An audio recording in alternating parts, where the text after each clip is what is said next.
টমটম, দেখো কি খাচ্ছি। মা মা কি খাচ্ছে এটা? আমাকেও দাও, আমিও খাবো এটা। আমাকে রেখে একা খেও না প্লিজ। এটা তুমি খেতে পারবে না বাবা, এটা বড়দের খাবার। আমি খেতে পারি না, আমি সব খেতে পারি। বড়দের খাবার আমি খেতে পারি।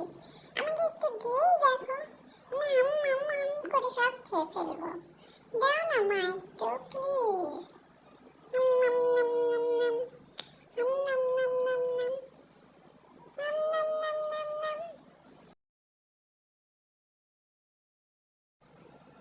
এটা আমাকে খেয়ে শেষ করতেই হবে। চার্লি ভাইয়া, বুঝতে পেরেছো? তুমি তো একটু বলদা। কথায় বলে না, পাগলে কিনা কয় আর ছাগলে কিনা খায়। তুই একটা ছাগল, যা পাস সব খাস।